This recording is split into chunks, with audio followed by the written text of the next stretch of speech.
dive into a 10-minute journey exploring why the people in your life reflect your inner wounds. Drawing on Carl Jung's teachings about the shadow and unconscious, this video offers deep insights, real-world examples, and actionable steps to foster self-awareness and emotional healing. Reflect, grow, and start your path to wholeness today. Have you ever noticed the same kind of people keep showing up in your life? Maybe it's a friend who always needs saving, or the partner who never fully shows up. It's like life's holding up a mirror, reflecting something deeper within you. Carl Jung, the legendary psychologist, believed the people we attract aren't random.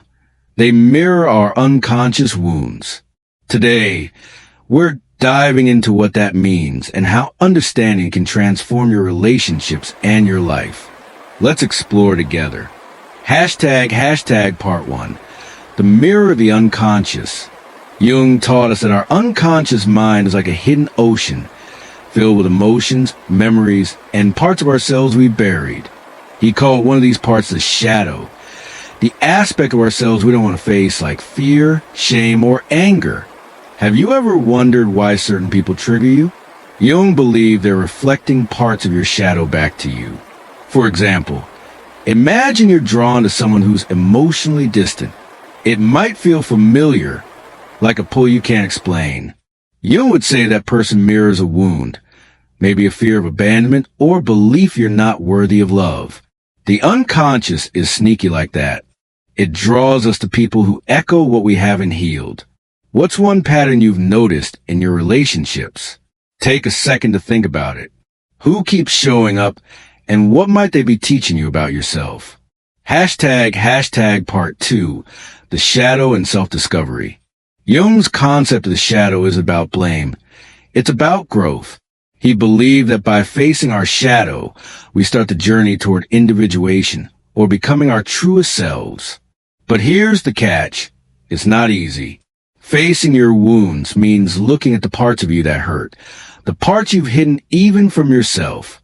Let's say you always attract people who take more than they give. It might point to a wound around self-worth. Maybe deep down, you believe you haven't earned love by overgiving. Jung would encourage you to ask, what part of me feels unworthy? That question is the first step to integrating your shadow. Here's a real-world example. A friend of mine kept dating people who criticize her. She thought, why do I keep finding these judgmental types? Through therapy, she realized it mirrored her own inner critic, a part of her shadow she hadn't faced. By working on self-compassion, she started attracting kinder people. That's the power of this work. What's one wound you suspect might be showing up in your relationships? Be honest with yourself. It's okay if it feels heavy. That's where the growth begins. Hashtag part 3. Breaking the cycle with actionable steps. So, how do we stop attracting people who mirror our wounds? Jung's teachings give us a roadmap. Here are 3 steps to start today. 1. Notice the patterns. Write down the traits of people you're drawn to, especially the ones who hurt you. Ask, what does this remind me of? Is this a feeling from my past? Journaling helps you see the unconscious at work. 2. Face your shadow. Next time someone triggers you, pause. Instead of reacting, ask, what's this bringing up in me? Maybe it's anger, fear, or sadness. Sit with it. Jung believed emotions are the language of the unconscious. 3. Choose yourself. This is a big one. Healing means setting boundaries and prioritizing your growth. If someone's presence dims your light, ask, am I choosing them out of love or out of an old wound? Jung's idea of individuation is about becoming whole, not chasing external validation. These steps aren't a quick fix. They're a lifelong practice. But every time you choose self-awareness, you're rewriting the script of who you attract.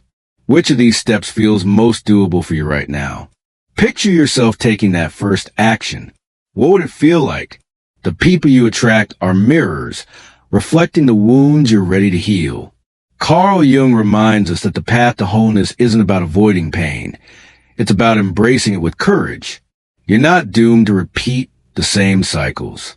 By facing your shadow, you can attract people who lift you up, who see your light because you've learned to see it too. Here's my challenge for you.